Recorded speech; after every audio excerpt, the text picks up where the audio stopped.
120 seconds.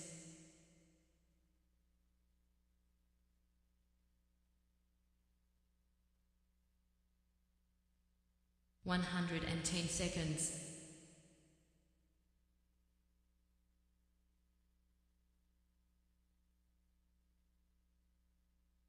100 seconds.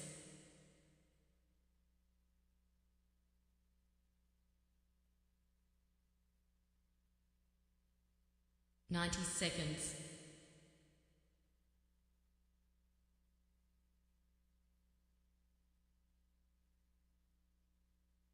80 seconds.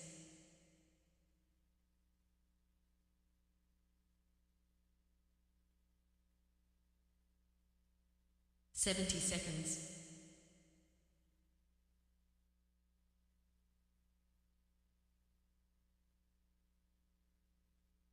60 seconds.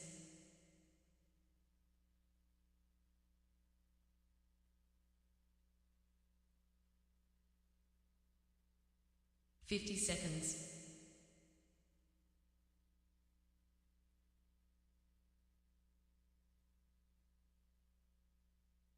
40 seconds.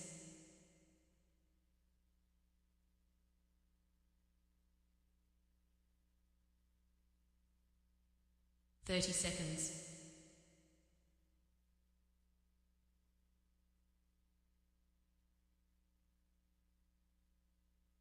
20 seconds.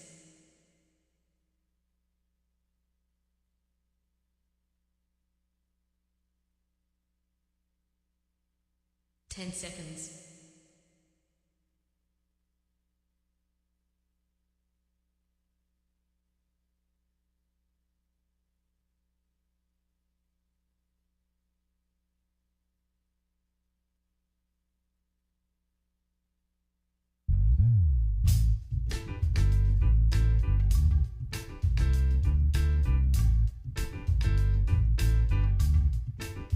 My name's J.C. McCauley. I'm Naisha McCauley, and you're watching AccessTV.org.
My friends, once again, it is indeed time to get our talk on. It's Morning Talk with me, your host, Gene Stan McCauley, along with the champions of talk.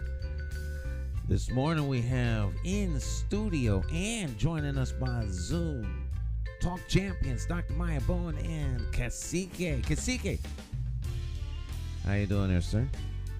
Good morning, J. Stan. Good morning. Everything is great, man. I'm very happy. You're very happy. You look happy. Yes, things are going well for me. You know, I just want to let our family, our community out there know that the Taino Chess Club is open for business at 1020 Farmington Avenue in Berlin. So stop by and play some chess, buy chess game, chess equipment, play a game. Sounds like a plan. Dr. Maya Bowen's in the house. Dr. Bowen, how you doing? I'm doing excellent on this Wednesday, which happens to be March 1st, which also happens to be Women's History Month 2023. And I'm going to have to take you up, Cacique, on that game of chess because I was taught by my mother, was taught by her brother, and I definitely have to stop by. Outstanding. Thank you so much, Dr. Maya. Yes, and in reference to Women's History Month, I have to say that once again, this is another one of these labels that people give a month, like, Black History Month. How can we put the history of women and all their accomplishments in one little month? I don't. I got the answer. Yes. You can't, but it's all about recognition. That's what's So up. in terms of the recognition, we'll take that part and let it ride on that. Other than that, every single day we're all making some sort of history. Yeah, Yes. I like that. I like Beautiful, that. Dr. Maya. Thank I you like for that. that. I like that. I like that. Every day we're making history. I like that. That's right. Because every second goes by, it's the history you just made. That's right, man. Make your own history. And we're doing Do it right something now, great, right here. Right here, Morning right now. conversation. Right here, right now. Conversating. All right. Well, let's get the conversation underway. It's time to get our talk on. And we got a special guest to help guide us through some of this conversation. Not a stranger by any means, but it is a tradition here at Morning Talk that they invite the inviter of the guest have the esteemed honor of introducing said guest. So, Cacique, you got the floor, my friend. Well, Stan, it gives me great pleasure, man, to introduce someone who I consider a friend and a colleague. This brother has been magnificent in our community, worked in education, taught thousands of our kids, has been involved in, politics, but more like the social fabric of our community, and making sure that he's held, a lot of the systems accountable. So it gives me great pleasure to introduce the former educator and legislator, and now he's an educator again, the magnificent brother Ed Vargas. Welcome, Ed. Thank you for that kind introduction, Lou, and thank you, Stan. And thank all of the people that work so hard to make Access TV such a great success. And this morning talk with Stan McCauley is a great program, keeps the community informed of what's going on, and it's a pleasure for me to be here as a guest. Always a pleasure to have you here as a guest.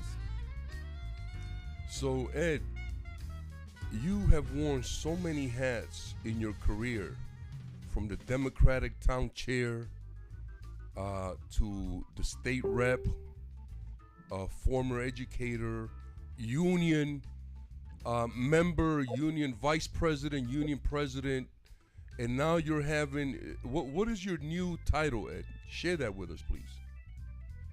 Well, recently I accepted an appointment as the Governor O'Neill Endowed Chair for Public Policy and Practical Politics at Central Connecticut State University. It's a position that was created and endowed to honor the memory of Governor William A. O'Neill, and it's a position that the university created as an endowed chairmanship to bring somebody on board who's had a lifetime experience on civil rights issues, human rights, politics, and a well-rounded individual that can bring something to that position and help mentor a new generation of leaders for our communities. Man, that sounds like a really exciting job. So you were elected and then you resigned and accepted this position. Is that how it went, Ed? That's correct. The O'Neill chairmanship rarely opens. People who hold that position usually hold it for many, many years. And as a matter of fact, the first person to hold that position was Governor O'Neill himself when he retired as governor. And the people that have held it, like I said, for many years. So there's rarely a chance to apply for it. I had just been reelected for a sixth term, which would have been the next 2 years, had I been sworn in on January 4th.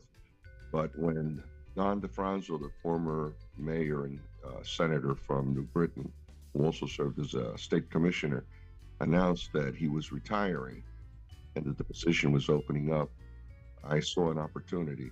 Unfortunately, because it's considered part of the executive branch of government, state employees are considered, most of them, as being part of the state of the executive branch of government. And the legislature obviously is the legislative branch of government. And our Constitution prohibits anyone from serving two branches simultaneously.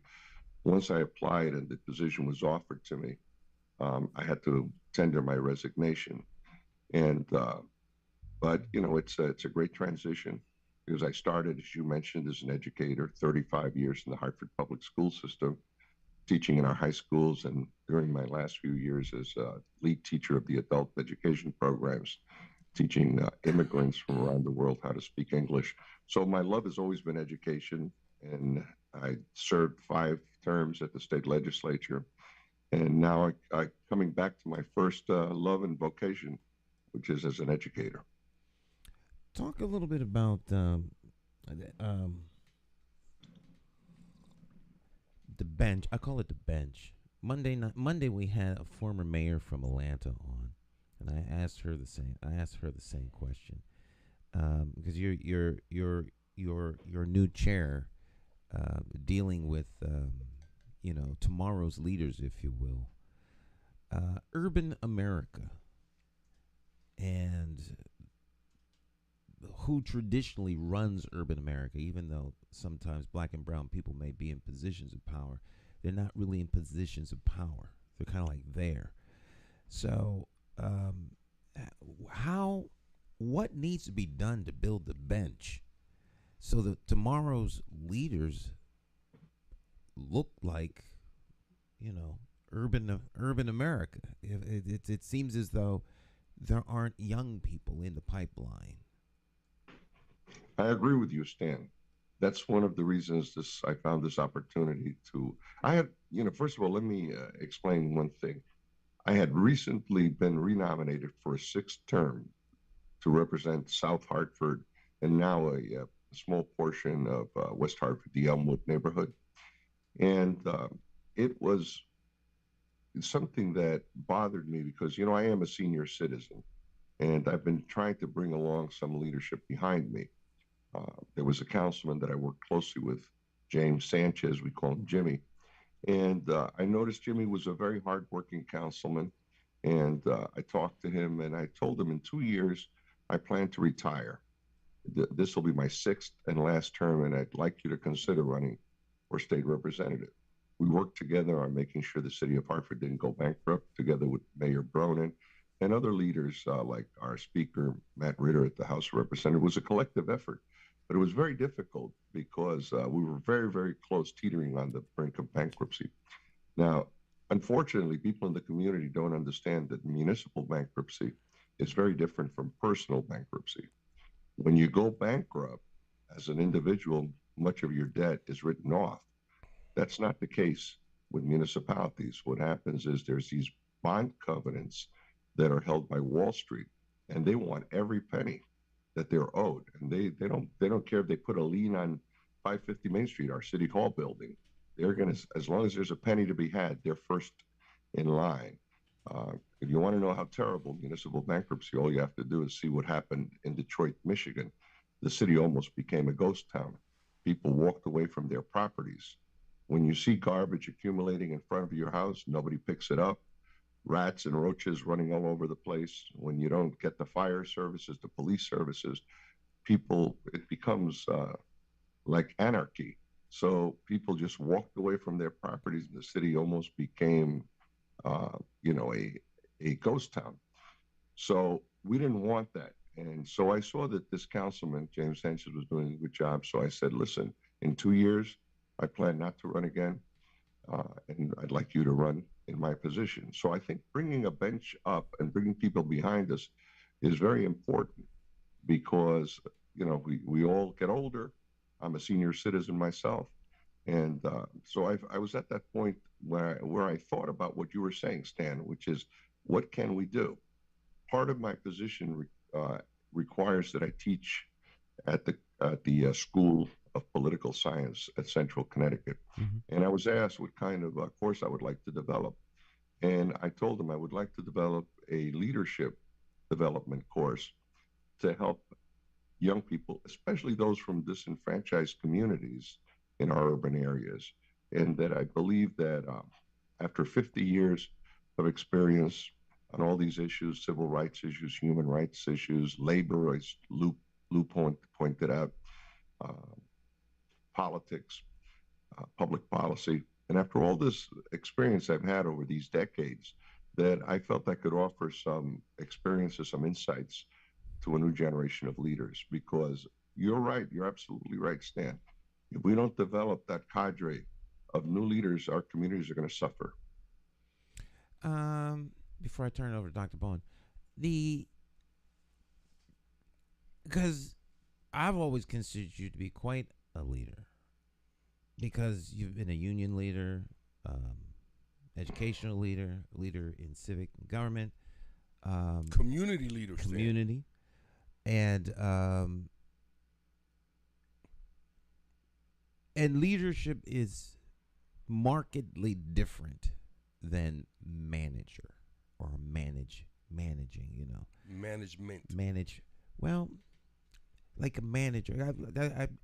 I use manager purposefully or intentionally as opposed to management, because you can have leaders in management, but not every manager.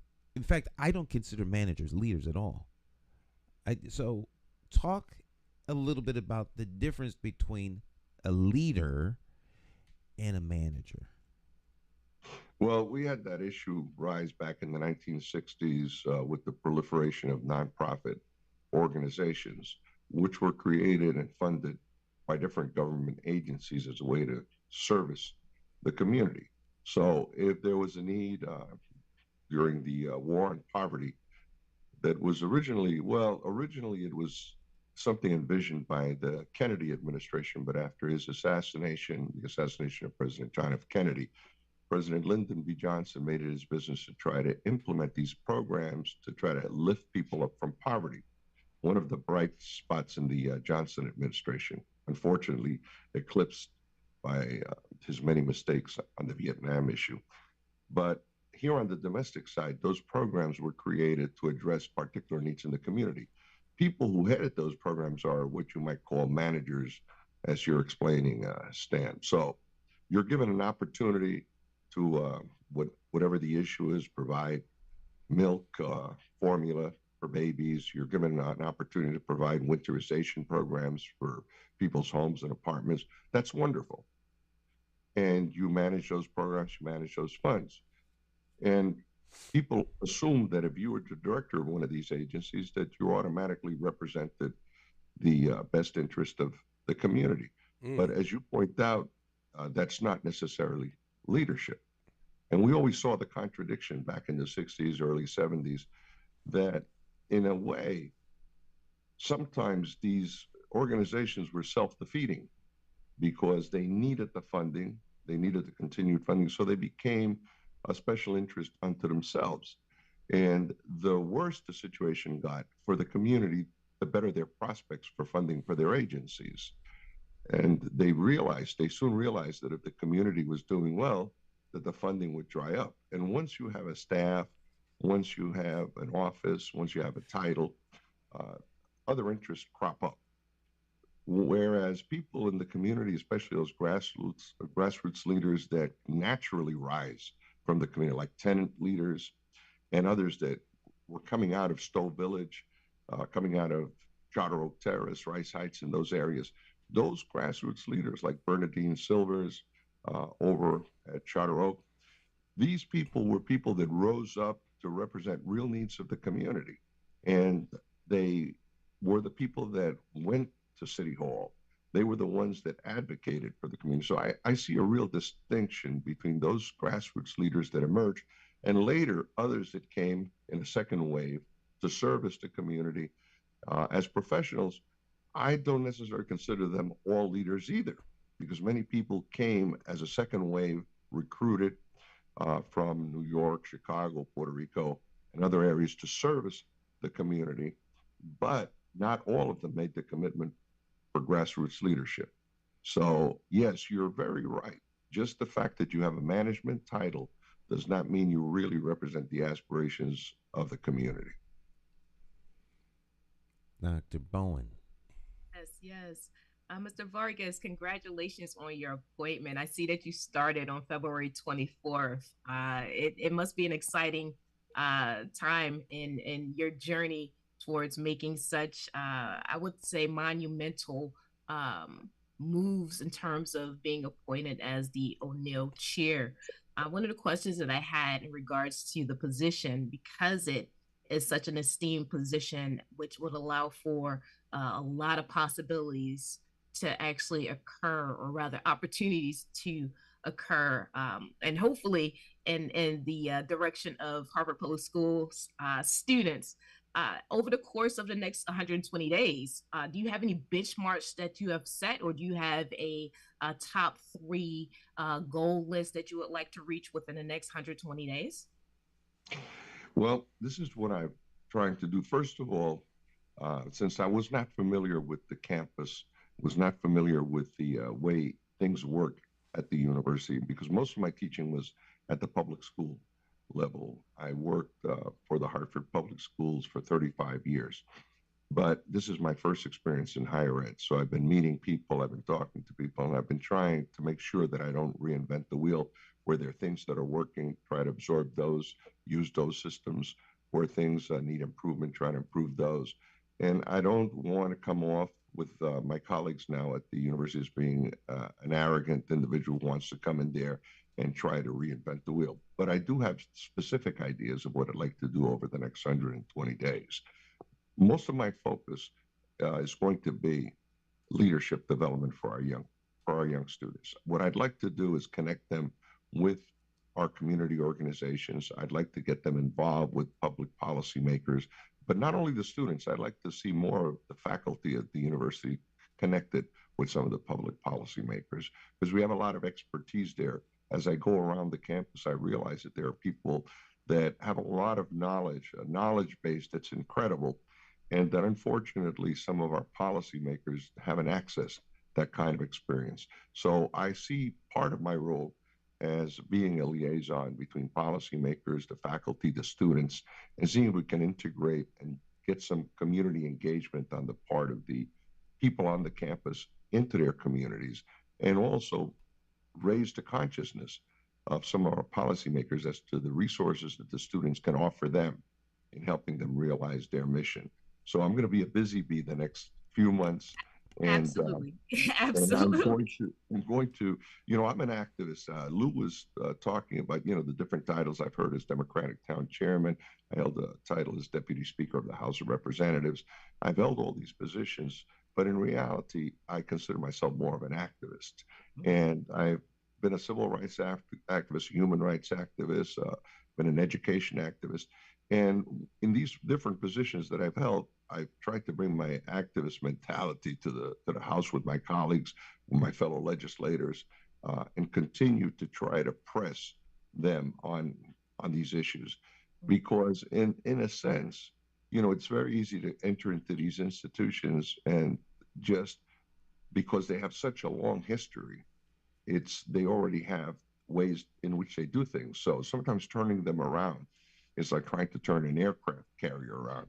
I've read somewhere that for an aircraft carrier that's going north, to try to get it to turn south, you have to make a circle of about 17 miles. It doesn't happen on a dime. But I'm going to try to light as many fires as I can, as quickly as I can, because unfortunately, time is not on my side. Last January, I turned 74. And a lot of people say, well, you look very energetic and enthusiastic. And, as long as my health holds up, I will try to do everything I can. But I also know that we all come with an expiration date. I've had two careers, one as a legislator, and before that, one as an educator. Now I'm coming on board on college campus. This is probably going to be my final act. So I want to work it for all it's worth. I want to be able to see those young people involved in their boards of education, their city councils. I want to see those faculty members act as advisors to policymakers. There's a lot on my plate, Dr. Bowen. A lot on my plate. I know that. I know that to be the case. I work in higher ed. And so, yes, that is the case. I'm such a strong proponent of, the Harvard Public School system in terms of the students, in terms of what they are exposed to. And so with CCSU actually being pretty close to Harvard in proximity, I would love for there to be some sort of partnership that could be formed through the Office of Superintendent Leslie Rodriguez. Yes, so that it is that our Hartford Public Schools students can see how it is that not only your position, but how the college environment is, especially when it comes to leadership. I've seen that, although there are opportunities out there, it seems as though, as Stan puts it, the bench is light. We have the bench being stacked in, respective sports venues, but in terms of politics, that's lacking. And to me, that's unacceptable. And so when it is that one is in a position to expose as many young people as possible to leadership as well as politics, from the perspective that they can then become individuals that will become qualified to pass the baton to in terms of succession planning. I think that that should be at the top of the priority list. However, that's just me as an observer stepping back. Understandably so, you have a lot on your plate in higher education. It never seems to dwindle down to being just a little bit. So every day is an adventure. However, hopefully there will be a partnership formed with Hartford Public School System so that our students are steered into that pathway, even from the perspective of early college, where pathways can be geared towards leadership per your chair assignment. Dr. Bowen, there's so many things that go through my mind as we speak. And the ideas are going to keep popping up. People are constantly giving me ideas. I've got to say, though, that Connecticut is a very interesting state, because here in Connecticut, most people want to do what is correct. And unfortunately, there are a lot of barriers out there on housing issues, on other issues that have prevented, I think, us from moving forward. But that's breaking. Those barriers are starting to break down. And I've got to say that one of the exciting things that I've noticed lately is that many of the policymakers and key political figures in the state of Connecticut have actually expressed their willingness to me to share some of their experiences with the students at Central. And so including Governor Lamont, who came up to me and said, when you get this thing going, I want to be there to share some of my insights with the students, the Speaker of the House, Matt Ritter, and others, and I'm sure Stan McCauley and you, Dr. Bowen, I'm sure that there is a disposition and an excitement to share that knowledge. And people have told me, don't forget me. I've worked on this, I've worked on that. I'd like to share that with the students. And that is very exciting that people have that generous spirit here in Connecticut. Absolutely. From my perspective, based on Connecticut's obstacles from my perspective are just opportunities for successful strategies to be deployed. That's right. And none of us have a monopoly on really what the solutions are. I often tell people, I'm a good problem solver. One of the reasons I think that I've been able to exercise some leadership in this community is because I've always had this ability since I was a little kid, that when I was confronted with a complex problem, that I somehow was able to see through the complexities and try to arrive at a viable solution. And people noticed that in me, so they encouraged it, and I became quite a good problem solver. That's how I wound up being president of the Hartford Federation of Teachers, chief negotiator for 5 different unions at the Board of Education, and negotiating up against law firms like Shipman and Goodwin, who represented management. And they would ask me, where did you go to law school? And I said, I never went to law school. I'm a teacher. But I've learned, because you have to learn. And life throws a lot of curveballs at you. So problem solving is one of my skills. And I've noticed that because I was naive and young, I thought every problem was solvable. I took on some pretty big tasks. For example, when I got to Hartford, I realized that we had no Latino leadership. We had a large Puerto Rican community, but no Latino leadership in the political realm. So we created an organization called the Puerto Rican Political Action Committee to address that issue. And we were able to elect people. But that's not always the answer, because sometimes people think that because we elect somebody who looks like us, that means that our problems are solved. and far from it. Electoral politics is limited, and we have to have, as you know, because you've been in higher ed, there's politics in higher ed, in the internal workings of higher ed. There's politics in the healthcare industry and housing, in every aspect. And some of this politics has nothing to do with the elected officials. It's internal politics of these institutions. And I tell people, one of my definitions of politics is interpersonal and intergroup relations. That's what politics really is. It's a way to handle interpersonal and intergroup relations. And it's an art. It actually, you know what, you're touching on some topics near and dear to my heart, because in terms of politics, it's in every aspect of where it is that we find industry and governmental agency. And so this is where that investment in Hartford Public Schools students allows for them to hopefully get connected with individuals in our representation, body within the legislative, in order to get mentorships, internships, opportunities to write bills, to listen on to testimonies, and so on and so forth. Because again, it's about the investment. A lot of what I've seen that's happened within Hartford has been shaped around there being less of an investment in creating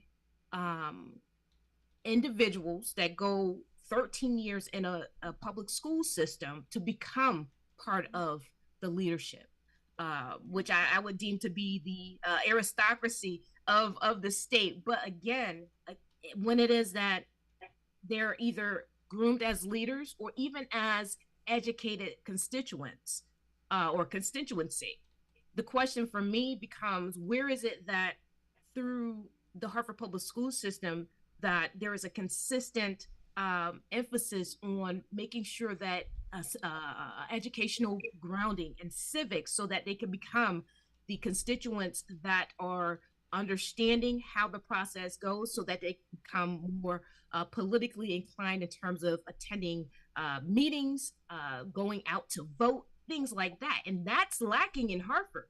And so with the investment being placed in our generation that is coming up, hopefully we can actually begin to see the dynamics of today's constituency change to a more activist type of constituent, so that more things can be done that benefits Hartford, because we invested in the youth of Hartford. Because we got to pass the baton to someone. Like you said, we all have an expiration date. And if we die with the baton in our hand, that means that the graveyard becomes the most wealthiest place on the planet. Because if we don't share what we currently have, then it is no longer going to be something that can be transferred for upcoming generations, and they have to start from scratch. And we know as youngins we make mistakes, but with all the life knowledge that we have, we should be more than willing to actually share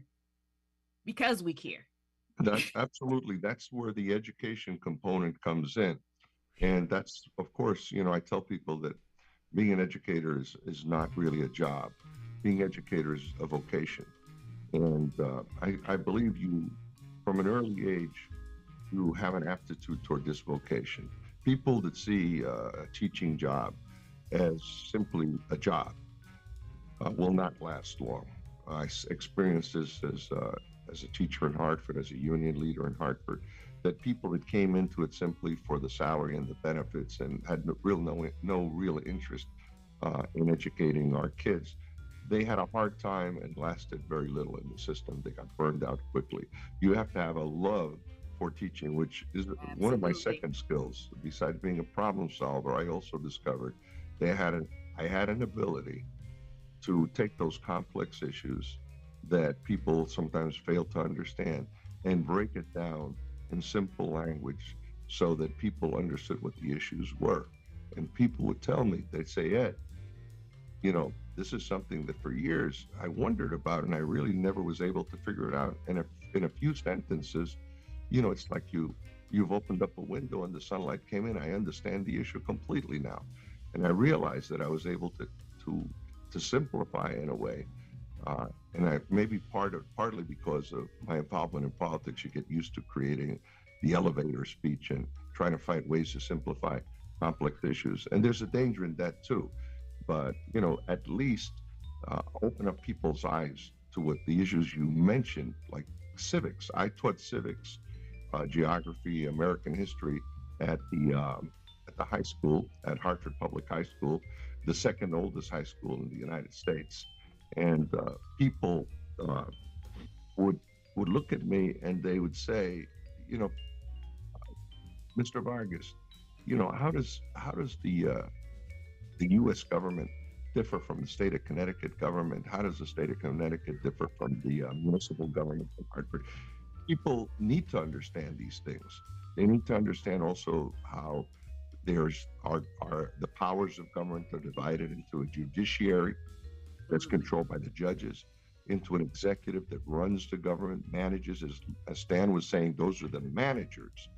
But then you have the policymakers with the legislators, the lawmakers, which was the branch of government in which I worked in for so many years. So these are the kinds of issues that people need to understand. When I was talking to residents in the South End of Hartford, many of them would say to me, listen, when you go to Washington, you should do this, that. And I said, listen, a state representative does not go to Washington. That would be John Larson, our U.S. representative. Or people would talk to me about municipal issues. And that's where I would talk to them about the city council, their city council person, and their mayor. Because people just do not understand. You're speaking to my point. Absolutely. You're speaking to my point, because where there's that gap in that understanding, right? Right. They don't know how to really engage. And so that's where bridging that gap over the course of the 13 years that students spend within our Hartford public school system, this can become something that, again, builds up a more knowledgeable constituency when it comes to local and beyond, in terms of our politics, in terms of the divisions, in terms of federal, all of that, right? And so, we need that type of constituency, groundbreaking foundational education infused or injected into the mindset of our young people, in order for them to see how it is that things work, and then to even consider making that a career pathway. Well, Dr. Bowen, as you know, those subjects, civics, geography, American history, these are the kinds of courses that got short shrift with the race toward making sure that kids did well on the standardized tests. Everybody started to focus in on the basics, reading, writing, and arithmetic. And they started these programs and these courses that were so important to enriching the life of students, got not only what we call them the social sciences or social studies. Those kinds of courses got short shrift. They became less and less important in the curriculum of the boards of education around the state. And emphasis was given on those things that were going to be tested in the standardized tests. And it's really unfortunate, because people started teaching to the test to try to make sure that the scores would go up, and teachers were put under a lot of pressure. And during my tenure as a teacher leader, I noticed that in reality, this was really impoverishing the education rather than expanding the education. As a matter of fact, when I first started as a young educator, if I had taught to the test, I probably would have been fired. It would have been considered cheating to teach the students the answers to the test. That would have been considered a shortcut. I've got to ask this question. Oh, hold that thought. Okay. We'll take a short break, and we'll come when teachers get together, like lawyers. Absolutely. Stick and stay, my friends. We'll be right back. Don't go anywhere. It's Morning Talk.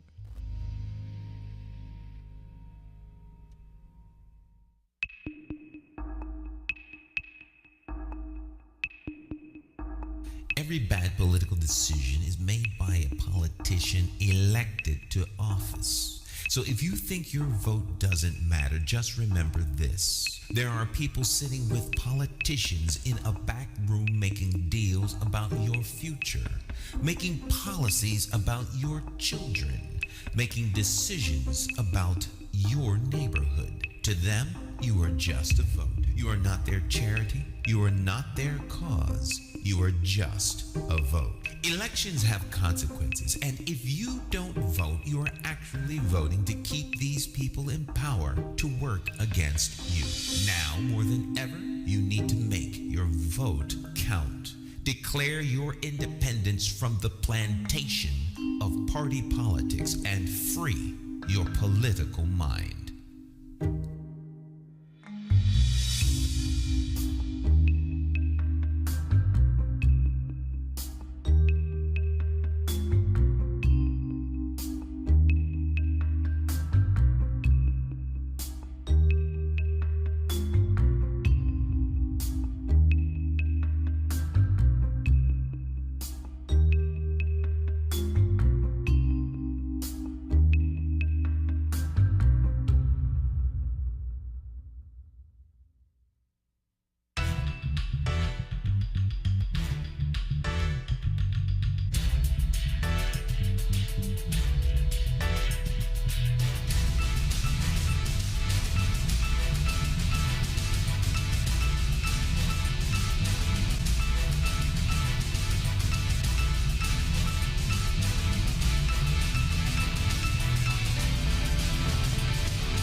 Independent thinkers are Puerto Rican, Mexican, Peruvian, Indian, Bosnian, Italian, Irish, Jamaican, African American, European, straight, gay, Nigerian, transgender, Christian, Jewish, Muslim, short, tall, skinny, rich, poor, happy, sad. Some of us hold a PhD and others a GED. And though we may be Democrats, Republicans, or members of the Working Families Party, we all have escaped the plantation of party politics and become independent thinkers because we as individuals are more than a party.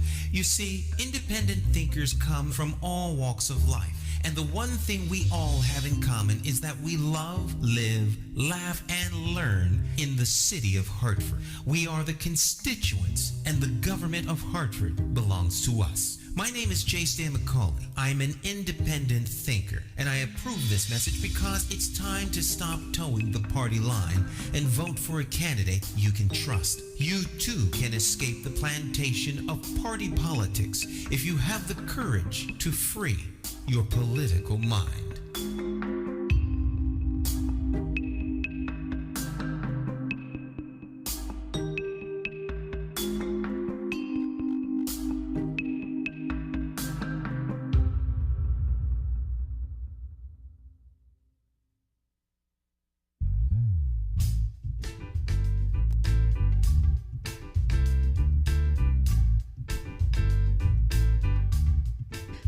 My name's J. Stan McCauley. I'm Naisha McCauley, and you're watching AccessTV.org.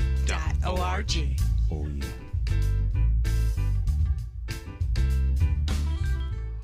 Welcome back. It's Morning Talk with me, your host, J. Stan McCauley, along with the champions of talk, Dr. Bowen, Cacique in the house, special guest, Edwin Vargas. So, everybody, welcome back, welcome back, welcome back. Edwin, We're just gonna switch gears real quick, but Dr. Maya, actual question, but we wanna, Yes. we Yes. wanna. Just in scope of where we left off last, I was thinking about the standardized testing that was laid out. In your opinion, Mr. Vargas, out of all of the constituents that play a role in education, who does standardized testing actually benefit? That's a good question because I often, there was a whole scandal about whether people were taking shortcuts and cheating and all this. And the urban areas like Hartford, Bridgeport, Waterbury are under a microscope constantly. And but I really felt that the standardized testing really was benefiting the affluent communities because it's tied in, and this is an unfortunate, it has to do with the housing patterns, but cities like Avon, communities like Avon, which have high levels of scores in their standardized testings, increases the property values of that community. So there's actually more of an incentive, and I try to explain this to people, there's more of an incentive for educators in those communities like Greenwich, Avon, Farmington, and others to make sure that those scores stay high. So if there's any shortcuts taken or what we might call cheating or corruption in exam, I would look closer at those affluent communities because there's an enormous amount of pressure on those educators to make sure that they don't drop in the ratings. Because if one of those communities drops in the ratings, the property values would go down.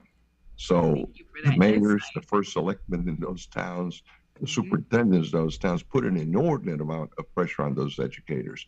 Now, I know people have this misconception that somehow educators in the inner cities are somehow lesser than the educators in these affluent suburbs where the scores are high. But nothing could be further from the truth. As a leader of Hartford teachers, I used to get calls from educators from those communities begging me to send them Hartford teachers to help them. They used to tell me things like, I can't believe that that your teachers have classrooms with 30% or 40% of their students being special needs students or language learners, English language learners, or other issues. And we have one or two of those kids and we can't, it's destroying our whole school system. We can't deal with those kids and we need help. So they were drowning with just one or two kids that were special need kids or a few kids that were English language learners. And that was our daily bread in the Hartford public school system. So our teachers were, received the baptism of fire from the moment they entered the Hartford public school system because they had to deal with all those ramifications of poverty, which those communities outside of Hartford didn't. So it always irked me when I got up at a community meeting, I would listen to people speak, and they would come up with the idea, well, our problem is that our teachers aren't as good as the teachers in Farmington or Avon or Simsbury, one of these affluent communities. I would get up and say, you're mistaken. The teachers in those communities actually look to the inner city teachers as heroes. That's a great answer, Ed. Thank you so much for that, brother. I would venture to say that the real beneficiary of the tests are the people who make the tests because they get paid. It doesn't matter That's if true. Our kids do good or bad, they're still getting paid. But we're going to switch gears real quick, man, because as you stated earlier, you're also a former politician. So can you give us your take on the current political climate in Hartford in terms of Mayor Bronin leaving and the cadre of candidates that we have now? Yes, it's very unfortunate, but candidates, no matter how great their message is, no matter how great their experience is, no matter how great their vision is, if they can't translate that to the voters, if they can't get their message out to the voters, it doesn't matter. I often tell people you could have the greatest performer, you could have the greatest speaker show up at Central Park in New York City, and if nobody knew about it, there wouldn't be any audience. So unless people are informed, it really doesn't matter how great the candidates are.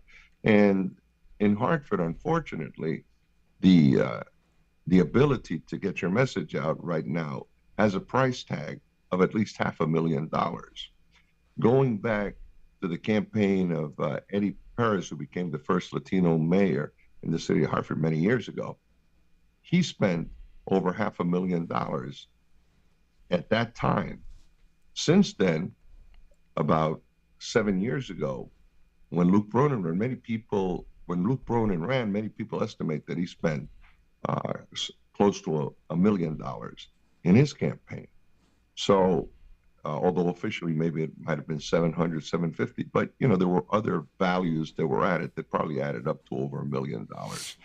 So now, 7 years later, if a candidate runs for mayor, you look at the candidate, what candidate can generate that kind of wealth?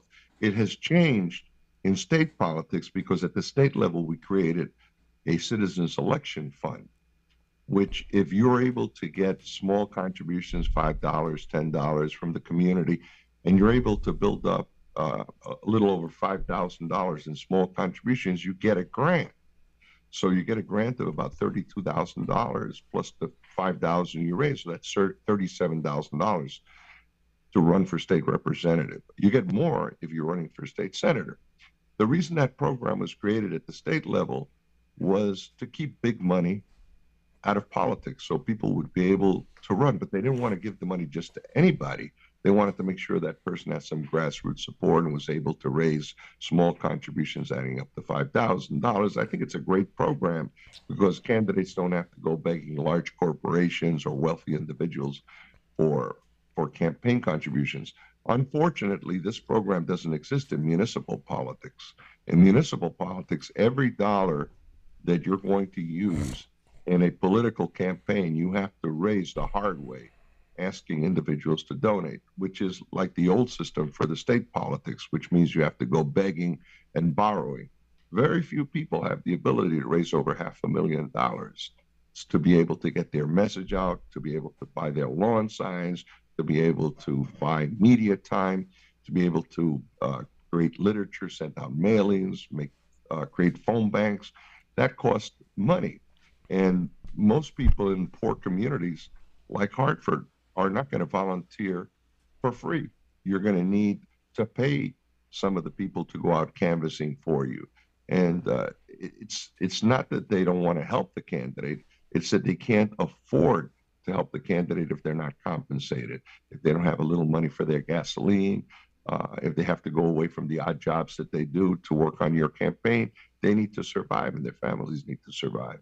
I always paid volunteers in my campaign $15 an hour, which was not much.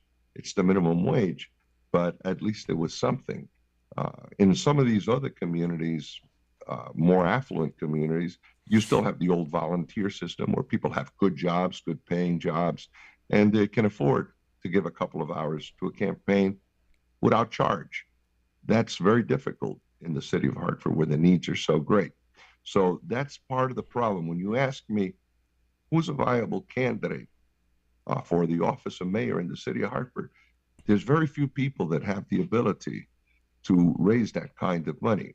I thought about it for a long time. I know that Thea Montañez, who was the COO under Luke Bronin, probably could have raised that money if somehow Mayor Bronin helped her with his Greenwich connection. She probably could have raised the money to get a message out, but she wasn't interested, from what I heard, in running for mayor.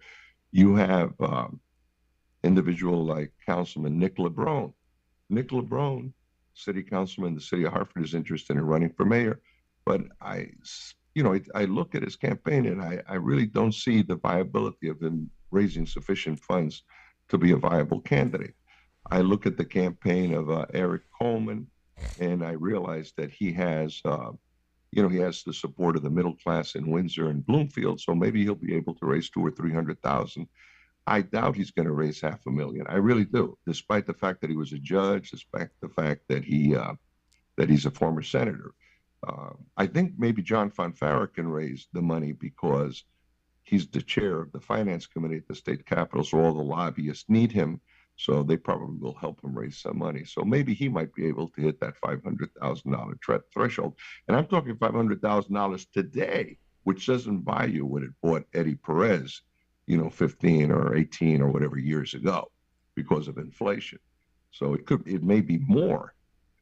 Probably if a candidate could probably do it with $300,000 or $400,000 if they have a good ground operation, a lot of support and name recognition, but that would be cutting it very close. So Lou, it's a complex issue because we really haven't squeezed money out of politics at the local level.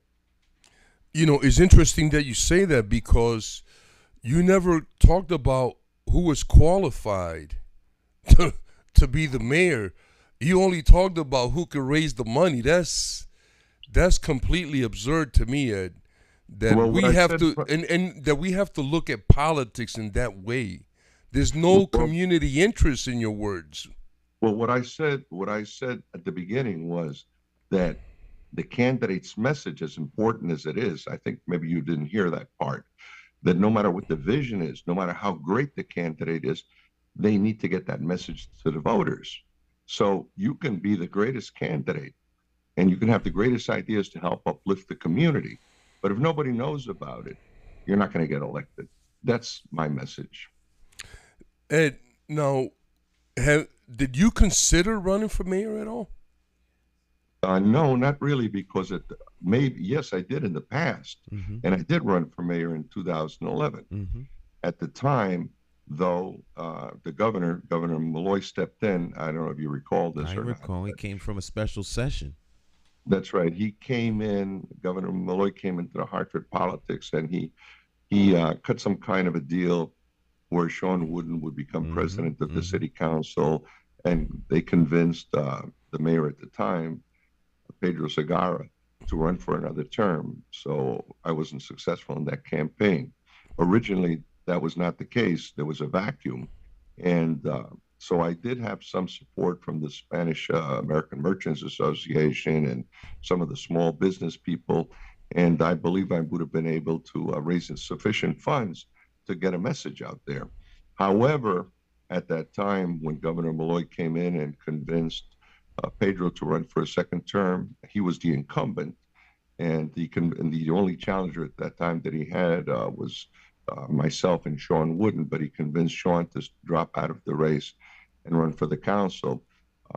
I wasn't successful in raising the money. That's why I tell you the money is, we can talk about that the money is not important, but I will tell you from my experience that it has gotten to the point now where the people that print your material won't even touch it unless they see the money up front. They have been burned so many times by producing materials for candidates. The same thing with the radio stations, the local community newspapers. They've been burned so many times that they don't trust anybody running for public office. They want to see their money up front. And volunteers in your campaign, they need gas money to get around. Everybody, the printers, the media, everyone expects some kind of compensation. So yes, you can run a campaign, but if you're talking to yourself, you're not a viable candidate. Ed, so there's a large segment of the community that thinks that you would be an ideal mayor for the city. What do you say to those people when they hear that you're not running? They think you would make a perfect candidate right now. Well, I appreciate the support of people, and people have asked me if I'm interested. There was a time I was interested in the state senatorial seat and held by John Fonfara, and I had expressed to John and to the town committee that if John stepped aside, I might be interested in running for the state senate. I had also expressed an interest in the mayorship, but as I said to Dr. Bowen earlier, I'm at a point now where I'm 74 years old, and I believe it's time that we start getting some young blood into politics because, I have a lot of experience, but I'd like to share some of that experience with a new generation of people because, frankly, in a way, it's a form of arrogance to think that we are the only people that can lead the community. There's a lot of talent out there. We have to develop that talent. And I believe that we have to leave these decisions to the people that are going to be most affected by these decisions, which are our young people, our kids, our grandkids. They're the ones that are going to have to live with the decisions that are made in the public policy arena. So I'm at a point now where I'm making a transition from active politics to the educational system. That doesn't mean that politics is out of my life, because as you know, politics is imbued in everything we do. So I will continue to try to mentor people. I will try to continue to inspire people to get involved. But I think that, after 50 years of community activism, political activism, union activism, I believe that it's time for new leadership to step up. We need that young blood. Outstanding, Ed. Thank you so much for that answer. And so you talked about Jimmy Sanchez, who, by the way, was victorious last night in the 6th district. What other young people have you mentored or you think are coming up through the ranks and have shown, a knack to lead? Well, I've been working with about 10 or 15 young people that, they come and go because there's many things impacting their lives, as you can imagine. Here's one of the challenges that I face, and that is that some of the young people, their families, as soon as they can do a little better, and as one of my friends used to say, as soon as they can rub 2 nickels together, they start looking to move to East Hartford, to Manchester, to other communities where they perceive the school systems to be better, the quality of life to be better. So, it's been kind of hard to keep them in the city of Hartford. And I can understand the desire. And this has happened in the Black community too. Stan knows about this, and I'm sure that Dr. Bowen knows too, that much of the Black middle class and professional class went to Windsor, went to Bloomfield, went to West Hartford. Many of, we used to have a large Italian community with first generation immigrants, second generation, third generation. Most of them, as they were doing better, moved to Wethersfield, Rocky Hill, Newington. I run into them all the time when I was out there talking to people. They would say, "Oh, I grew up on Franklin Avenue. I grew up on Wethersfield Avenue." But they perceived that it was better for their families to move out. So you look at, for example, North Hartford, where we have a huge Black community, a huge Puerto Rican community. But it's very hard to find leadership there. I mean, I like Eric Coleman. He's a good friend of mine. But frankly, he's a Bloomfield guy.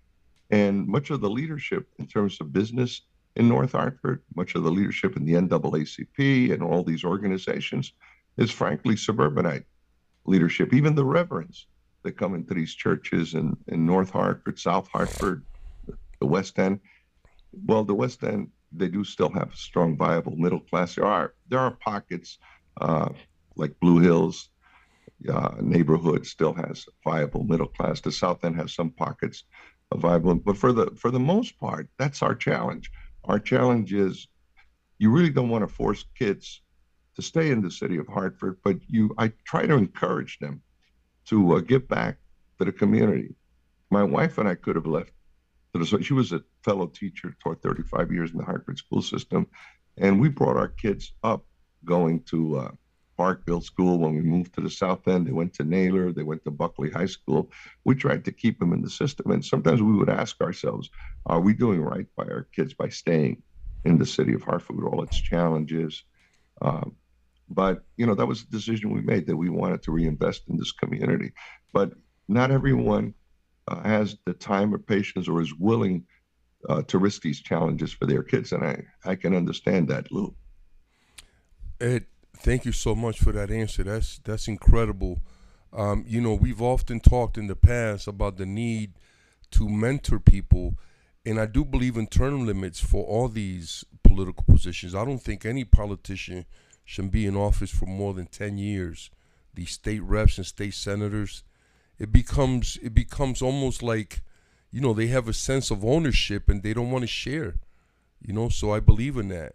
And mentoring our young people is a way that we build strong communities, because you get them invested in their community early in the game. So I definitely agree with all of that. Thank you so much, man. It's been really good having you, man. I don't know if Dr. Maya or Stan have some questions for you. Mr. Vargas, listen, it's been a pleasure. I have seen you at Hartford Board of Education meetings before, and to my regret, I did not have an opportunity to actually introduce myself personally, but with all that you've done across your journey in education and politics, those results that you've received, we greatly appreciate you. I thank you very much. And, Lou knows this, that when I was a young guy, I was a radical, and I had no patience for the community leadership. And at that time, we had people like Maria Sanchez and others, whom a school was named after behind El Mercado on Park Street. And I used to criticize them because they were part of the political machine. And they used to be angry at me, too, for being a radical and for being a rabble-rouser. But I told them, listen, you guys are sellouts. You're part of the machine. As I get older, I realized that they were able to open a lot of doors for a lot of people. They were able to do things by influencing the policymakers in their own way. So that we needed both the strategy of putting pressure from the grassroots and the outside, but we also needed people on the inside who could help broker those needs among the policymakers. So I developed this strategy of being both on the outside and on the inside. And sounds like a good chess game. Oh yeah, and it worked for a while. But like I said, sometimes we become victims of our own success, because once people elect someone like, we elected Eddie Perez mayor, people thought, okay, the battle's over. No, the battle's just beginning. Just beginning. Dr. Toro at Central Connecticut State University, I believe, has a vision. But she's got to deal with the internal pressures and the external pressures that educational institutions face.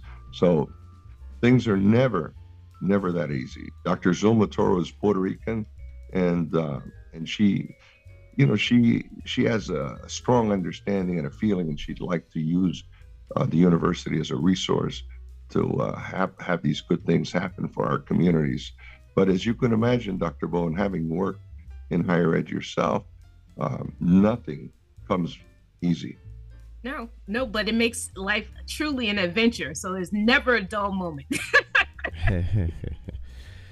All right, my friend, thank you very much for taking time out of your schedule to join us this morning, and look forward to having you back on many occasions to share your wisdom and knowledge with us, and look forward to talking to you soon. And give my regards to your lovely wife, Stan. I will do that. Thank you very much. God bless you now. God bless. Peace. Bye. At peace, man. Living legend and esteemed elder, Edwin Vargas, man. What a pleasure. What an incredible conversation. I was very pleased with that, man. Thank you so much, Dr. Maya, for your wonderful input, man. Yes. When two educated, it was like awesome. A clash of titans in here today, Stan. Loved it, man. Yes. Absolutely. Yes. Loved it, man. Are we off the air? No, we're still on the air, but we still going strong. And we're still on the air. Yeah. So people understand. I tell people this all the time. They come up to me. I pride myself in being a good problem solver and being able to translate in simple terms what complicated issues are to people. But lately, when people bring me a real complex problem, I say to them, I wish you had brought me this problem, when I was younger. Because when I was younger, I had the solution to every problem under the sun. I was a young radical, and I had every solution. As I get older, I realize that there are no simple solutions, that everything is complex. Problems require very complex solutions. Sometimes someone said, and I have to agree with this, that for every complex problem, there's a simple solution, but unfortunately, it's the wrong solution. I like that. All right, let's take our break. We will be right back, my friends. Stick and stay. It is indeed more than talk. Beautiful, Tourist Day, Mr. Vargas. So my name is Nelky Maldonado. My name is Ramon L. Arroyo. And we know that Hartford Parent University provides good services and resources to parents in our communities, which are greatly needed because a lot of times our parents, they don't know where to go, how to get information, and being part of this program is essential to them in being successful in their children's education. And I think that parents should get involved in their kids' education because it's very important. Education is, I always believe, is a success in life. If you got a good education, you can be very successful. So we encourage our parents to please come join the program, ask lots of questions, and I'm telling you, you won't be disappointed.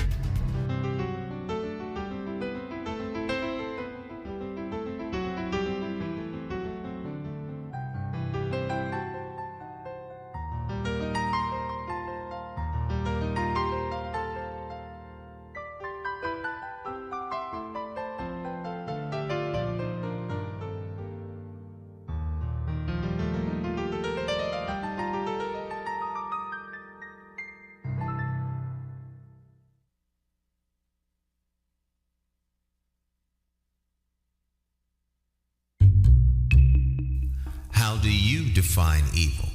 Is it the pedophile school administrator or taxation without representation? Is it the gatekeeping community leaders who sell out the very people they are fighting for? Or is evil the politician that puts out lies and takes in cash? However you may classify evil, having to choose the lesser of two evils still leaves you with evil. No wonder so many people don't vote. It's time for constituents to flip the script and leave the plantation of party politics and free your political mind.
My name's J.C. McCauley. I'm Naisha McCauley, and you're watching AccessTV.org.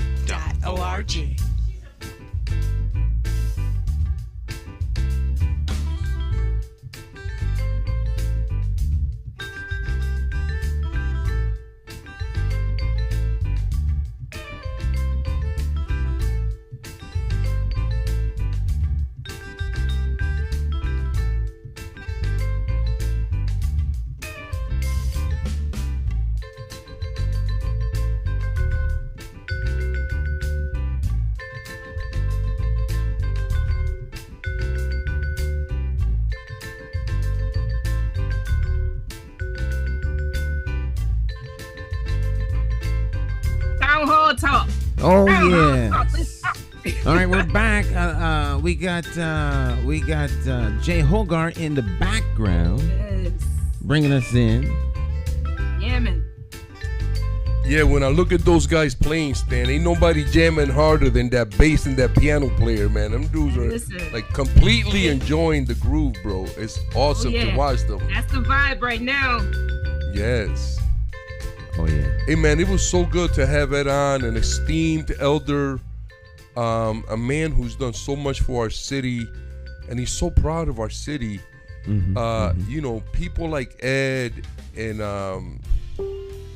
Ella Cromwell, you know, people like that, they had profound love for our city. Stan McCauley, Dr. Maya Bowen, these people, man, they don't bleed red or blue. They bleed Hartford, man. They love their city, and I'm right there with them. It's true, man. You cut me, I bleed Hartford. I love my city. Set this on the program. Yeah, anybody doesn't want the best for our city needs to pack their bags up today and get the heck out of town. Our city is a wonderful place, and we're going to continue to build it up. There's a new mindset. There's a vision that's becoming clearer every day. We're going to take over our city, and I just want our community, our family, like I like to call us, know that the best candidate for the mayor of the city of Hartford, and I'm saying it right here first, is none other than the Honorable Stan McCauley. He's got my vote for mayor. Stan McCauley for mayor. I'm saying it right here. Right here, I'm saying it. He's the most qualified candidate. He loves his community. You notice, let me say this, community. Let me say this, family. John Fonfera got up in the last majoral forum and told the community, because here's the thing you gotta love about professional politicians. They tell you the truth right to your face. This man got up in front of the audience and said, I have been involved in politics, him and Eric, for 36 years. And I've watched my district and other districts go down. And I'm saying, brother, why are you running? What have you done? And I mean this sincerely, family. I'm not being facetious. I'm not attacking anybody. But you're telling us in 36 years, you've watched your district and that's not a stat you should be touting. You watched it go down. You've been there 36 years and you didn't see it. And now he wants to run for mayor. And I'm saying, so my question, Dr. Maya, is what exactly are you bringing to the table? 36 years. Right. If you haven't been able to fix your own district, how you going to fix our city? How you going to bring something? I don't see it. So guys like that, and I say this respectfully, I like John Fonfera as a person and Eric Coleman as people, right? John is another racist, privileged man, but, you know, we tolerate him, right? But they don't need to be running. We need young people. Yeah, 36 years, you haven't done much. Let some young people. And in terms of management and leadership, I want the audience to listen to this very closely. Any manager, no matter how good or bad he is, the best that they can do is follow directions. So the better that you can follow directions, the better of a manager that you are. Now, I'm going to add something to that. A leader is somebody who creates and develops and implements. It's completely different because you're not following any directions. You're creating directions. So management holds down the status quo, right? So when it is that you want to see changes actually occur, leadership has that vision that they're actually able to impart upon those that they are overseeing or who are good direction followers, however you want to put that, right? So a manager is going to make sure the status quo stays the way that it is. They're not looking for changes. They want to make sure that the day-to-day gets done to the specs that have been laid out from a historical perspective. You have to follow directions. Their leadership is going to be the visionary, thinking forward. What is our short-term plan? What is our long-term plan? And let's make moves to make sure that we can accomplish that over time, which then inserts that vision, hopefully, to an open-minded manager to take that and begin to develop it into the day-to-day plans through the management aspect, right? That's so beautifully stated, Dr. Maya. We've got a lot going on. So I would say, I'm so glad you stated all of that because it kind of segues right into the message for today is for any educator or anybody who works in some type of government agency that deals with people, right? And I'm talking to black and brown people now specifically, but also to good white folk that have been good allies, right? Your job is to make sure that where you work at, all the policies and all the rules and regulations that are in place, that you make the people that are enforcing that very uncomfortable every day about those policies, and you have to fight for change. So your job is not just to teach, but your job is also to be out there advocating about change. Because remember what I said to you before, family, if you are in education or in politics, all you're doing is promoting, supporting racism and white privilege. I know it's hard to fathom that, but we have to change, and we have to stop accepting things that are not good for us. Peace, family. Yes, yes. So this is a nice transition, because you can't accomplish what you need to accomplish unless you have a heart that is courageous to go down that pathway, right? So Absolutely. when individuals seek to make some changes, they have to understand that there's sacrifice. And most times they do know that there's a sacrifice that is involved in that pathway towards seeking change, because, you know, you could be up for retaliation, loss of job, which is, you know, the basis of how it is that you hold down your own individual household. Now, with us transitioning just a little bit, we did have a Hartford Public Schools town hall on last evening that I would like to dive into just briefly. Dive right? away. So interestingly enough, I did, you know, a little bit of research, as I am known to do. And so a town hall is described as being a way for an organization to meet and connect with their constituents.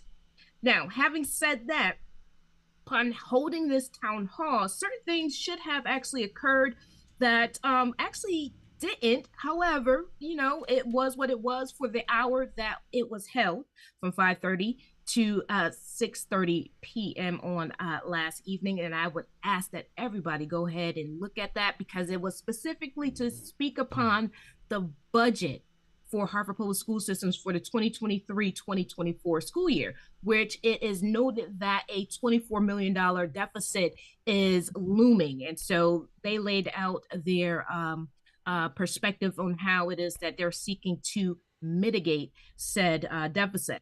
Now, according to my research, there should have been an opening address, state of the actual organization presentation, an address that results regarding a poll sent before the meeting, some features, initiative, and focus, a Q&A session, some ending points, a survey, and some minutes to be shared, and a post-mortem. So overall, there was an open address, state of the organization's presentation. In terms of the poll, I didn't hear anything related to any results related to the poll of how many individuals actually sent in responses to asking questions. Features, initiatives to the focus that was touched upon. There was about 20 minutes of Q&A. They did touch on some ending points. No survey was presented afterwards, and hopefully some minutes related to this town hall will be provided. Now, I would say that by me observing the virtual town hall, it was interesting, because it seemed to be kind of sort of like as if there was like a regular meeting that is typically held between the superintendent and the CFO when it is that they're presenting to their board members virtually. I will say, to my own input, I did complete the survey and submit questions, and several of my questions were asked. But really and truly, it leaves me with even more questions in terms of where we currently stand in terms of addressing certain things specifically related to the budget being placed out in front of the public as being $24 million deficit, right? So again, for those that want to get into the details and take their own notes and formulate their own questions, I would say to please do that and address them to the superintendent of Hartford Public Schools as well as the chief financial officer. It's again, after watching it left me with more questions. Has the budget now been resolved? And then even going forward, with one of the questions that I did pose in terms of how it is that the financials are represented, accordingly, I asked in my survey going forward, will measures be put into place to monitor and evaluate the effectiveness rather of the school budget to ensure accountability for spending decisions? And then an additional question that I had was whether or not they would be constructing the budget so that it is user-friendly for the public, board members, and other constituents who do not have financial reporting expertise. And so, there's things that still present themselves as questionables, even with this town hall that was only slotted for an hour. I don't believe that's enough time to actually allow for the unpacking of all that it is that presents itself as the complexities of this matter. And so hopefully when it is that our board members are convening on deciding how they will vote for the budget, this deficit is not something that is in consideration through the mitigating factors that the superintendent and CFO actually presented. It would seem to me that a lot of the things that you mentioned in terms of the board members and their decisions, those things will probably be done in committee, because the board meetings that they have on Tuesdays, the third Tuesday, is not really a board meeting. It's right. The board meeting in public really to vote on the decisions. But the committee meetings have already been had. So folks are going to have to attend those committee meetings to really get, some of the drill down to some of those answers. I guess I'm not the most informed guy in town anymore because I had no idea about this. It was in the paper. Town hall. It's been in the paper a couple times about the deficit. Well, the deficit I knew about. And they always talk about putting it on the back of all the support staff, which a lot of times I don't understand how you play have a deficit. vital role. One of the issues that I've had with the Board of Ed was that they rented the G. Fox building. The city of Hartford has plenty of buildings that they own that they would not have to pay a rent for. Then they rented the old, the Hawthorne on Sigourney Street? Yeah, they rented that for a while. They were paying $500,000 a year. And they had schools that they weren't using. So I think that when we do an audit, we have to audit stuff like that and ask those tough questions, Dr. Maya. Why are we paying several $1 million in rent when we own buildings that we can be in for rent free? I don't understand it. I don't understand it. It's like not just that, wallet, but going after the support staff all the time is crazy, because they provide a real service. Support staff is just as critical to it, especially to Black and brown children. Support staff are just as critical and sometimes more so than the actual teachers. And we have to reconcile with that. The perspective that I have is that if it was money coming out of their own pockets, they would have decided differently on how to spend that money. That's just my perspective. Well, that's a good way to look at it. Yes, they would be much more judicious. When it is that when you are a representative or fiduciary of such a large amount of money, those considerations should be at the forefront in terms of cost efficiency and cost effectiveness. And we've got way too many buildings, again, as you stated, that could have been utilized so that rent expense would not have been something that would have impacted other areas that could have benefited Hartford students. Well, so millions over the years, Dr. Maya. Millions and millions. In rent. So then to me, unconscionable. I'm just saying. Right. So the question is, I think the question is one of I guess oversight, because my mind is thinking So I hope I can articulate what it is articulate what I'm saying. Take your time. The I guess the default thought is that we have good people in place to do the job. Now, reasonable minds can agree or disagree on whether or not a location should be wherever it is. So I guess my question would be, why did you decide to move where you are, and how did you get to that conclusion? Because I think that for us saying that what they should have done is cool, but the fact is they did it. And we don't want to have that kind of a conversation 5 years, 10 years, or next year. What we need to do is ask these critical questions along the way. So that means either people that are on the board aren't asking the right questions, and it's no good. There are two board members that I think are champions. Rock stars. What two of those? That would be Tyrone Walker and Shawntae Brody. Okay. I agree. To me, they're rock stars. Okay. I'm not saying that the others aren't, good people, nice people, reasonable people, friendly people. They're not rock stars in my book. Well, they don't seem to be any of those things. Well, I mean, to me, I'm just saying. So, but those two aren't enough to move the needle. Yeah. Absolutely. You need two votes. You need 5 to move the needle, because there's the problem with that type of thinking, Stan, is that you can have a great person, but if that great person or great people, a great team, you can have the votes on the Board of Ed that you need. But if those people, once again, brother, if those people are supporting and enforcing racist ideals, then what good are they? So the problem is that, like Ed said earlier, the problem is not quite that simple. No, because we do have good people in place, but they're enforcing things that hurt us. Right, but I'm saying I think that the rock stars are pushing back.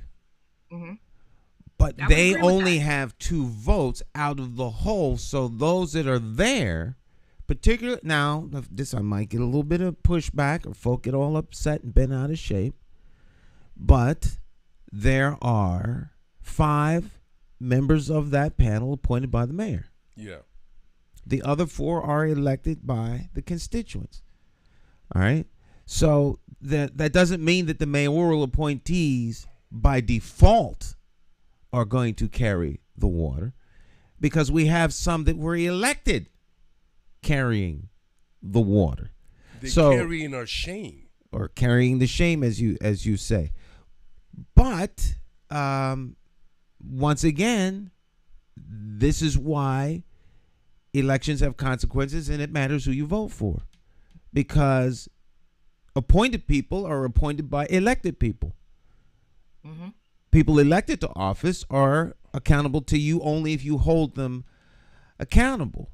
And birds of a feather flock together. They absolutely do. So you all have to start coming to Board of Education meetings. And I would also say this. And this is a legitimate power thing in every institution and entity where there is a body that sets policy and an individual who interprets and implements it. So between the board and the leader, there's always a tension for power. And I would submit that the superintendent is running the board and not the board running the superintendent. I would second that. Well, Let me just state this, Kasike. Yes. Based on what it is that I've seen in action, what we are finding is that once it is that a presentation is given by the superintendent or the chief financial officer, and where a vote needs to be made, more often than not, the majority rubber stamp or cosign on it, right? And so for me as an observer, I'm wondering why it is that is, but outside of the fact that it's almost like a power dynamic and possibly a disconnect in which some of the members may not know that they are the oversight in regards to what it is that's being presented by the superintendent and or the CFO. Now, having said that, when it is that our rock stars are presenting questions, right?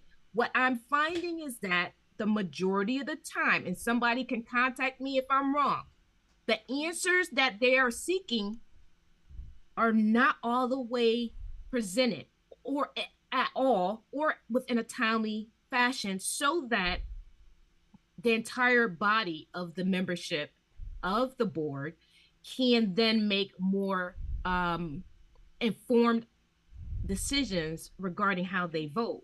So there's a dynamic there, you know, in terms of timeliness, in terms of answers posed and being actually answered by the superintendent and or the CFO from, you know, just really and truly going down the road when it is that a vote has to be made. If those questions asked have not been answered, then how is it that anybody can actually render a truly informed decision regarding how it is that they vote? Because they can only base it on what it is that they've been presented. Well, so without having all the things that they have questioned, answered, then, you know, this decision-making process is lacking. Well, that additional information to make a decision. So, Dr. Maya, here's what I would contribute to this part of the conversation. And I've said this many times on the show and out there in public. Any politician or any bureaucrat that thinks that they're getting something done with other politicians and other bureaucrats, they're full of it. Nothing's going to happen unless they have the support of the community. So even though, like Stan stated, Tyrone and Shantae are by themselves, they can easily be the people running the board and the superintendent if they reached out to the community and garner the community support. Because but we're the ones is the votes. If it's 2 out of 7, 2 out of 9, that's only 20% percentile. That's only 20% of the vote. They cannot stop what's going to happen if they don't have the numbers. So if everybody else is voting in favor, then it's going to pass. So that's like anything in terms of the political process, in terms of votes. So Whoever what has the most votes wins. What they have to do is let us know how those votes are going to impact the community, how they're going to impact our children and our families, and then we can step up and say we don't agree with that. Well, I think that they right, and I think they've done that. But to the point you were making about the information is there. I think that the rock stars are pulling that. They're asking the questions so that the audience, the community, can hear what their concern was, because it isn't that they don't have the information as much as it is that the information they've received they are not in agreement with, but the other 7 are. See, they have enough information for them to move forward. It's just not information that the decisions that they're making are not in alignment with the people who would, want to see something different. And so that requires the engaged community to make sure that they're doing what's necessary to put different types of people on that board. Absolutely. And not so much to call the rock stars, but call those who are the non-rock stars and hold them accountable. Because even though people might be appointed, they still live in the community. And this is why, the most this may be come as a shock to some, but not to everyone. This is why boards of education are so volatile. They are the single most volatile assembly of individuals in government, because you're dealing with people's children, and folk get tight quick, and people can go off in rage over, you get like road rage in a board meeting. That's why you have security, because folk can get tight. Yeah. All right, we get tight. We had one board member last week got tight up on the stage. and started addressing things. I thought she was talking to me. What was she uptight about? Someone had suggested something or said something about something, and she came back to the meeting and she was all tight and huffy and puffy and yelling and she was being real direct. So I took it like she was talking to me. Oh wow. That's crazy, man. I was getting tight.